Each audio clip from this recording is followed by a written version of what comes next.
Hey, everybody. Welcome to the Health Babes podcast. I'm your host, Dr. Becky Campbell with Dr. Krystal Hohn. Today, we're going to do a Q&A. You guys asked me a bunch of questions about my daily routine, how I've recovered from some health issues I've had, and a lot of stuff like that. So Krystal's going to interview me with your questions. So let's get started. Yes, we get flooded with questions about so many things in our lives, right? With helping so many patients, what have we done? What products we use, our healing journey. So today's all about Beck, and I'm excited because we got some good ones and you guys are going to love it.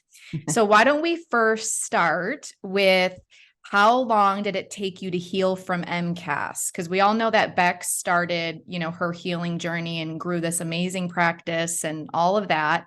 And this is from Ashley Beachy. So I didn't even know I had this until probably my early 30s. I knew I had something going on my whole life. I mean, ever since I was younger, I knew I was a little different. I used to pass out in the heat.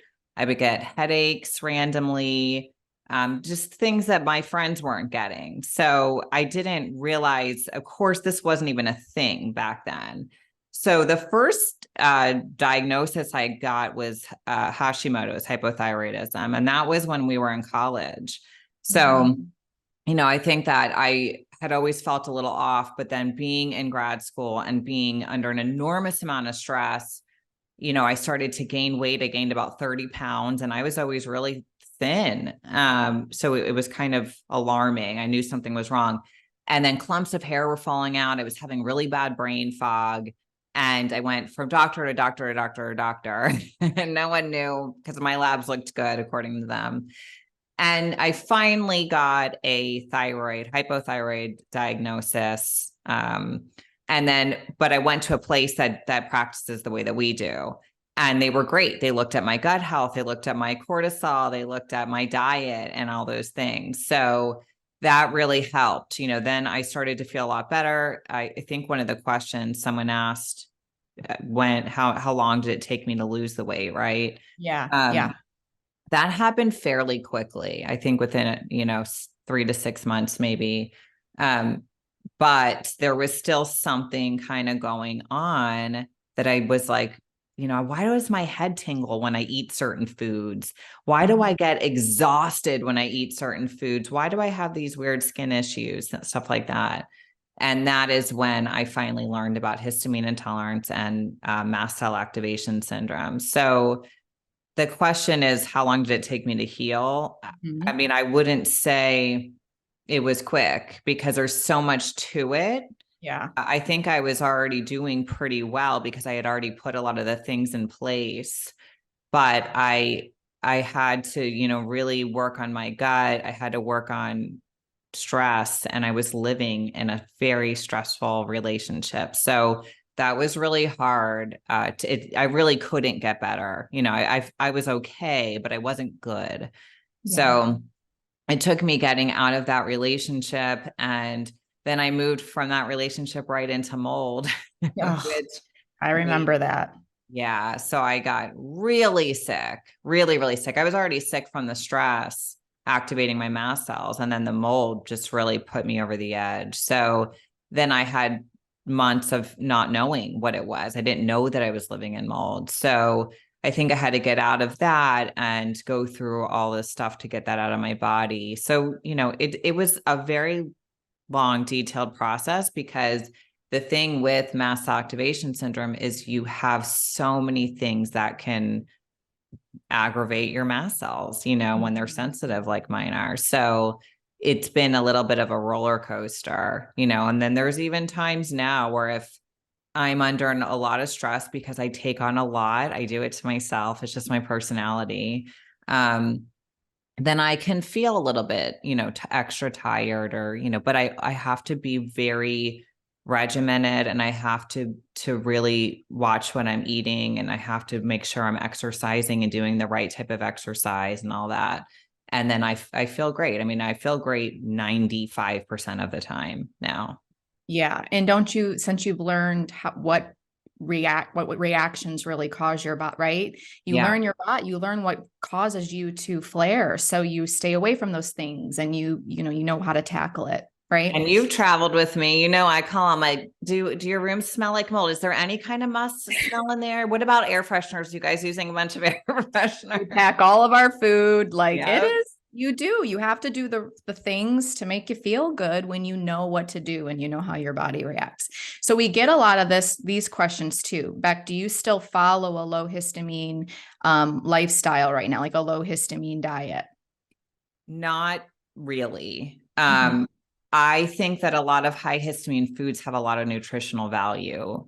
So that is why I try to make sure I can introduce them. I tried to introduce them back into my diet.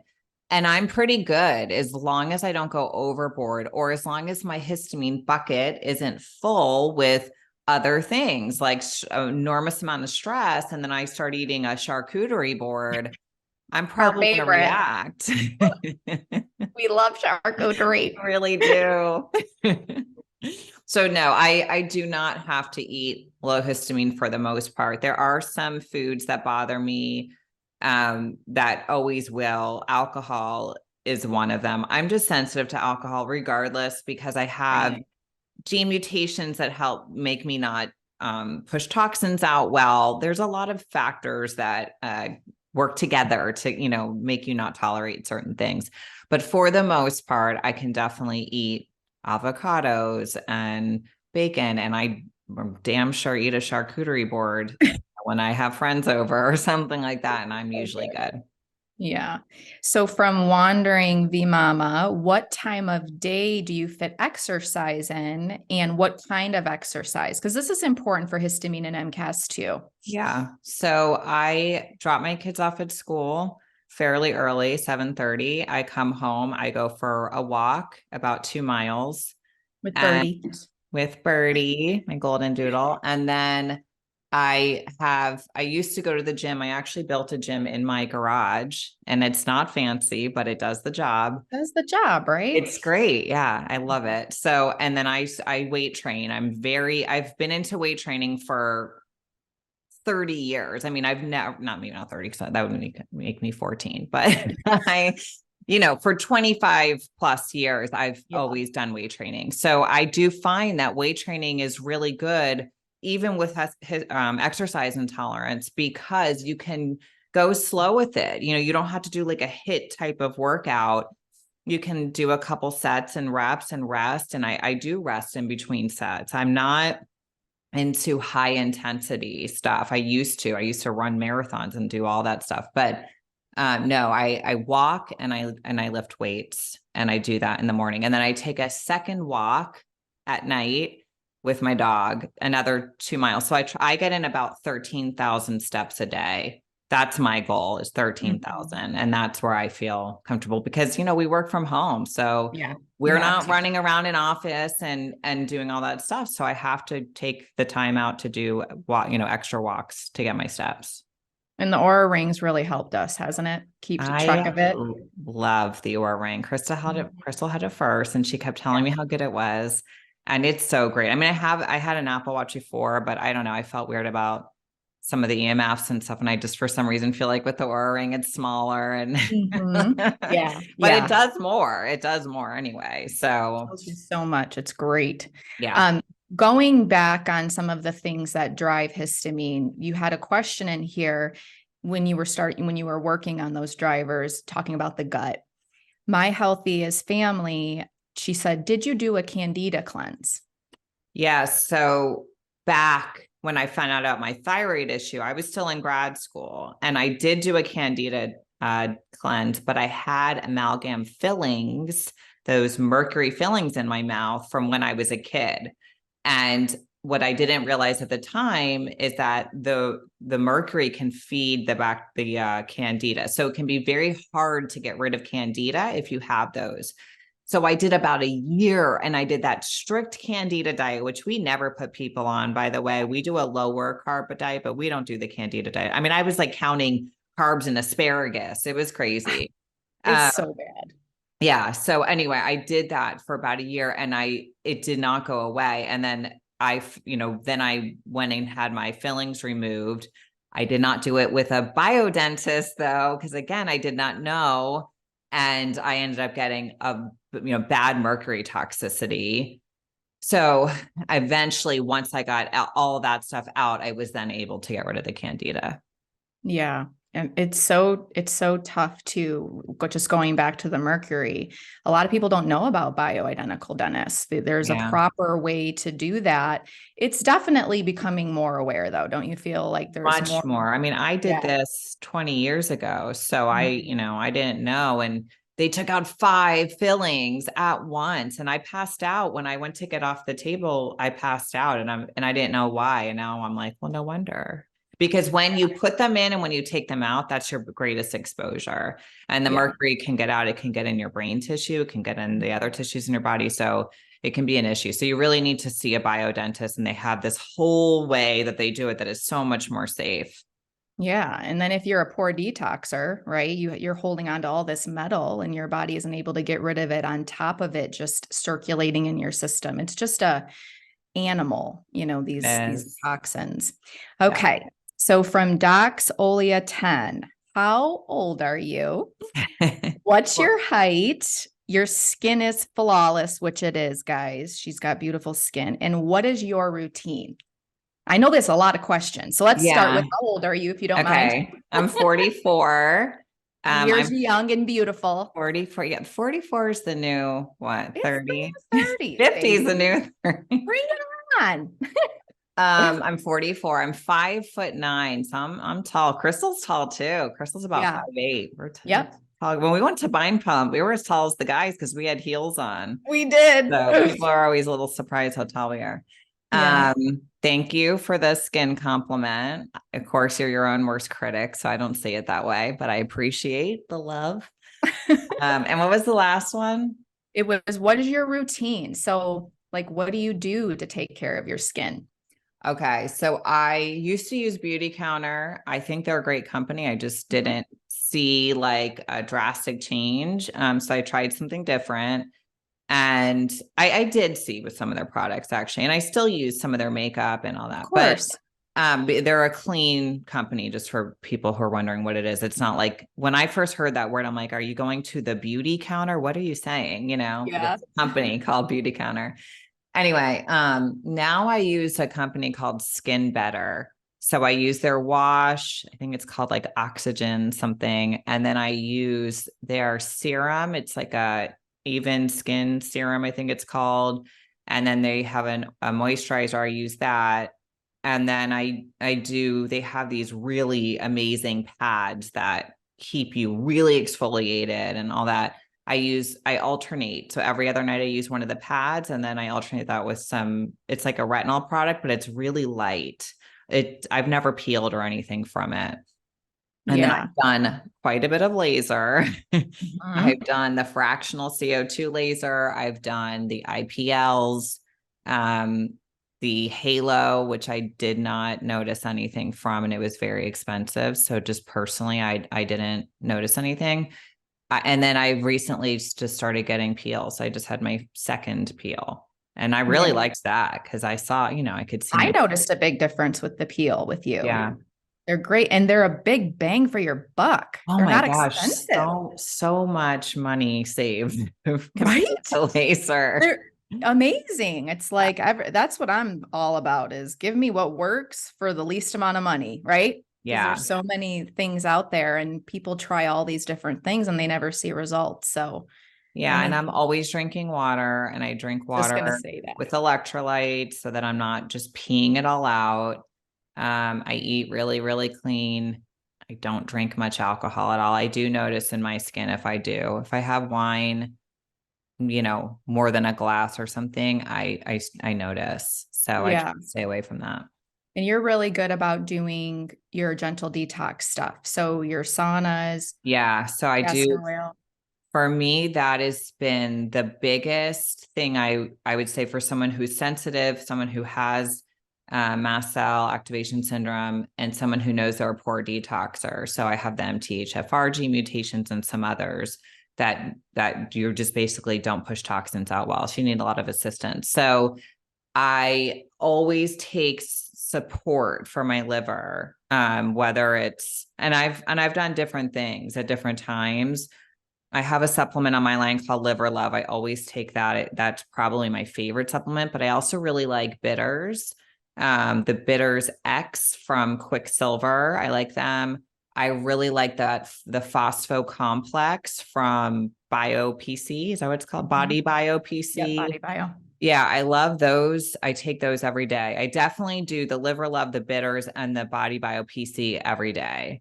And then I recently purchased infrared sauna. I was using like the little tent sauna and I finally got like the real deal because I was worried about how it would affect me because I still don't love the heat. I still am a little sensitive to heat.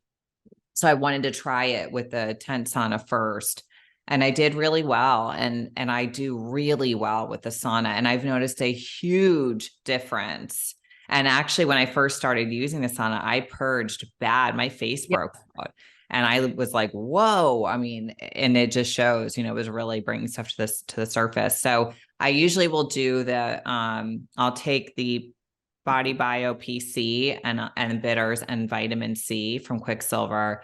And then I'll get into the sauna later. And sometimes I'll do a binder, just depending on where I am. Like sometimes if I feel like I've been exposed to something, I would add a binder in. And then if you go into the sauna, you're kind of opening up the detox pathways, then you're grabbing onto things, and then you're pushing them out with the sweat. Yeah. So that's like my biggest hack, I would say, whatever level you can afford of a sauna, it's sweating in general, because I could go running, I could do the Peloton, I could whatever. I do not sweat the way that I do in the sauna. So it's really hard to recreate that much sweat. So that's, the sauna to me is just the best thing. I use Sunlighten. That's the one I use. We'll link to the one I have in the show notes. Yeah. And did you mention Epsom salt? Did you say that? No, I do that too. I did that a lot more when I didn't have the sauna. Every night I would take an Epsom salt bath with 2 cups of Epsom salt. But now I don't do it as much. If I do the sauna earlier in the day, I will then sometimes do a bath at night. So it's maybe a couple times a week, whereas I was almost every night for a while taking a bath, just needing something. And then of course the castor oil packs. Yeah. We like the ones, we'll link to the one we like, but you can tie it on and just go to sleep with it. But they give me energy sometimes. So sometimes I'm better doing them during the day. It's so when I'm true. like ready to party after and it's bedtime. See, it's funny because they put me to sleep and they give you energy, but we hear that all the time with patients too. It's different for everybody, but that's they're so good. Test it. I'm like, test it and see how you feel, because you might not want it before bed if it makes you feel energized. So yeah. And going back to that Body Bio, the PC, me and Beck, you guys have realized lately that it really helps with underarm stink. Okay. With natural deodorants. It's like the best natural deodorizer, phosphatidylcholine or the other phosphate. There's 3 or 4 phosphatidylcholine, phosphatidyl-serine. There's like all different. But so after COVID, we had like a food smell coming. It was like a little oniony. Okay. We're not cute. Is not cute. Definitely. And then we started taking that and it went away. It did. So I will never stop taking that. Yeah. I know. So anyone who has stinky armpits, phosphatidylcholine, but the complex works. Phospho complex from Body Bio PC is what I use. It does have soy lecithin in it, but that is not the protein. It's not the same as eating soy. Right. But if you don't want to risk that, there's just phosphatidylcholine you can get that is soy free. So something like that. And that's what you use, right? You use the soy. The Pure Encapsulations has a soy free one. That's really good. We both feel great on both. So, like big time. Love that. So good. Yeah. Okay. So I hope I'm pronouncing this right. Ashakian.Carmen. Can you do laser treatments and Botox if you have MCAS? So I get this question a lot, and I hate to answer it as if I'm the pro on these things, because even though I am on Mast Cell, there's not a lot of research on this, right? But just knowing what I know, What I would say is we do have a lot of mast cells in our skin. So if your mast cells in your, and for those listening that have mast cell activation syndrome, sometimes your mast cells are really, I'll say like naughty in one area and not in another. So they might be really naughty in your skin, but in your digestive tract, they're not, or vice versa, or they may be naughty everywhere. So They're just bad. they're little bad little mast cells. So anyway, it's really independent. It really is. It depends on you and the way that your mast cells behave and where they're the most active. For me, I've never had a bad reaction to having a laser. I mean, I got very red, but that's the point. I mean, everybody does. Maybe someone with mast cell activation syndrome would get more red, because you would maybe tend to release more of those inflammatory chemicals when the skin is disrupted like that. So I could see that happening, but I cannot say whether someone should or should not get laser if they have mast cell activation syndrome, because I definitely think it depends on you and how your body responds.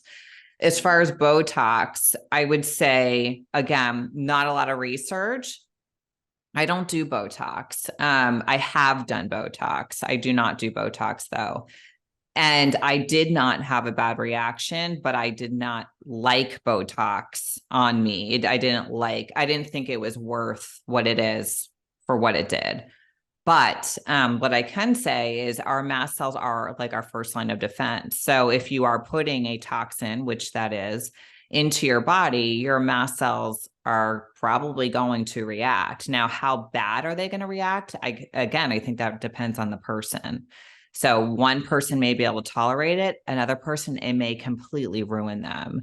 And I know people, they'll be in bed for a week after getting Botox. And then people could go get Botox and they're at a party drinking champagne and they're fine, so it really depends on the person. Again, that's the best answer I have. It's true. And we try to teach people, we're here just to provide information with what we learn, with what we've learned throughout the years with patients. So you guys really do teach us.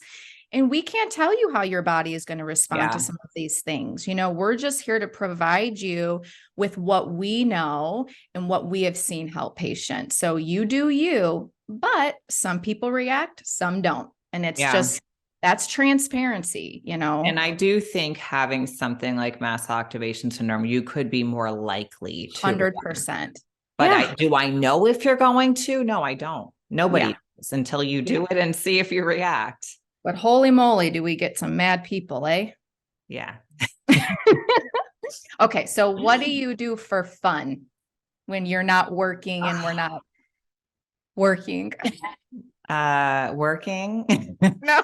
I mean, just my kids are my life, but not my whole life. I do have some independence from them, but I love my boys. They really are just like my little buddies. They're hilarious. They really are hilarious. And I truly enjoy hanging out with them.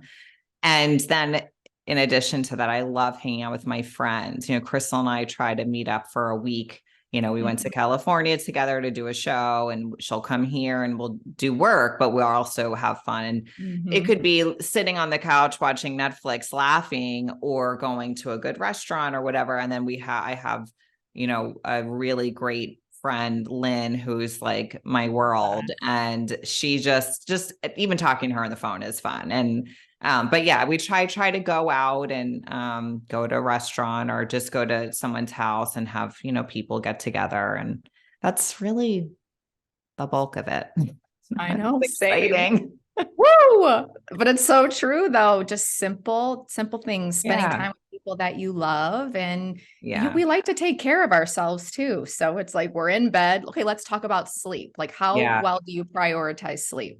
It's like top. I'm in bed by 9:30 probably at the latest. Yeah. So I'm asleep by 10, and some nights I'm asleep by 9:30, and then I get up at 6. So sleep is important to me. And if I don't get sleep, my body is not happy. So yeah, I really prioritize it, and I try to wind down at night. I try not to do anything too stimulating. Try to keep, I don't have bright lights on, and I don't watch TV in bed, stuff like that. I just try to wind down. And now lately there's these great, at nighttime, the Aura Ring has these really good meditations. And before my boys go to bed, because we all sit on the couch together for like 30 minutes. And then I'll put on one of these meditations and I have them do it with me. And by the time it's over, they're sleeping. And then I walk them to bed and then I go walk to bed. So I love it. We also love the Brain Tap app for yeah. their sleep ones are really good too if you don't have the Aura Ring, but it's really good. Yeah, We Brain get Tap is Go good ahead. because it's working on both sides of your brain, and you have to use headphones for that purpose. Like the guy's saying one thing in one ear and something else in the other ear. That makes me, I've never done the sleep ones. I've done the stress ones during the day, and I have to like come out of that. I am like really like it gets me deep in there. It's like taking a nap, but It you're is. I know it's really, really good. I love and it's guided. So yes. those who just feel like they can't shut their mind off, Brain Tap's really good at, eliminating that. Yeah, I have to have guided or else I'm like making my grocery list while Yes. you're quiet. Yes. Yeah. Or you're thinking about what you got to do in 5 minutes or whatever, right? Yes. So it's really good. I want to tackle just a couple more questions. Okay. And with you talking about mold, like how difficult, because this is such a big thing that we see and it's a scary subject, but how difficult was it to treat mold in you? And what was your mindset going into it? Because we do find people just think of it and they're like, my life's over, right? I can't Yeah. get better.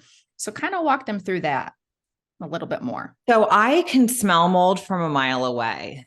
I didn't smell it, hence why I didn't realize that was the issue. All I knew was I was about to go through a divorce. I moved in with my mother with my kids temporarily while I was looking for a place, and her house is where the mold was. I was sleeping in her guest room, and every day when I would get up, I felt like I drank a giant bottle of vodka or something. I mean, I could barely walk and I couldn't drive my kids to school. So my mom had to drive them to school for me. And I would go out into the living room. And as the day would go on, my brain fog and stuff would start to lift a little bit. But then as soon as I would go back to bed, it would just start all over. So, um, anyway, so she had to have her house remediated. I had to leave her house and actually go back to my house with my ex-husband and wait, to go through that process. So, and then because I'm so sensitive, I knew there was no way I'm jumping into some hardcore mold protocol. So I just started with castor oil packs, and that was the first thing I did. And that helped me. I mean, of course, getting out of the mold helped too. So getting out of the mold was number one, castor oil packs first. And then I was starting to slowly add in supplements. And it didn't take that long because even though I still had mold in my body, I wasn't having that exposure anymore. So I was able to function a lot better, even just getting out of it. 100%. And then it took time. It took months, to get it out of my body. So Yeah. And that's what I feel like a lot of people don't quite understand is our body's so amazing that they're constantly trying to get rid of these pathogens and these things for us. So we have these great detox pathways that work so good for us. And that's why you were starting to get better, even being yes. out of it, not Yeah. having to do so much at first. Right. And So the first thing I did was support my liver, my detox pathways. So those were even the first supplements I added. It was like glutathione and milk thistle and acetylcysteine, like stuff that was supporting my detox pathways, and the castor oil packs. And then I could finally go in there with stronger stuff. Okay. Okay, so we'll wrap it up with this one, but we get this question a lot. Fitness by Jenny. What helps with bowel regularity and what can we do for that? I've never really had an issue. I mean, but as far as our patients go, we always do a stool test. We want to see, is there an infection in there? Is there something causing your microbiome to not be happy, basically? And so that's number one. And we find that as soon as people start doing antimicrobials and kind of killing off those pathogens, they do start to go to the bathroom better. But it can also be related to the thyroid, like it can be a motility issue. So sometimes, we can help with things like Motil Pro is is that pure encapsulations? Yeah. Mm-hmm. Iberogast is really good. It's good to help whether you have diarrhea or constipation. It's like an adaptogen for the gut, but we don't really have to use those often. So magnesium is a really good thing you can just take. If you're looking to take something and you want to poop tomorrow, take magnesium. So that being said, magnesium citrate is going to run more through you. That might give you more of a diarrhea. It's not absorbed very well. So we like, glycinate, malate, bisglycinate, those, because they actually absorb and then they give you the magnesium in your body like you need it in the cells. And then they're also helping you to move that stool through. And then if you really need something, Bowel Mover from Cellcore that'll get you make going. you poop. Yeah. So and castor oil packs I find are good too, right? I put a castor oil pack on once during the day, and I swear I ran to the bathroom like 20 minutes later, and I'm like, for anyone that does not believe that these things work, I know, put it on your gut and tell me. It's so not that it will do that every time. It did to me once, but yeah, it can definitely help.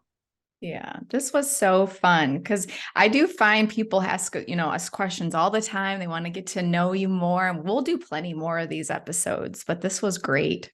Yeah, thank you guys for listening, and keep sending in your questions. We love answering them. If you have any topics, just like a full topic you want us to do an episode on, you can email us. What is our email? I always forget it. Contact@healthbabes.com. Yes, contact@healthbabes.com. Have a good day. We hope you guys enjoyed this episode. If you did, if you can pop over and leave a review, that would be awesome. You can also find us over at healthbabes.com, where you can find our courses, our latest book. We also are on Instagram at The Health Babes, at Dr. Becky Campbell, or at Dr. Krystal Hohn. I hope you guys have a great rest of your day.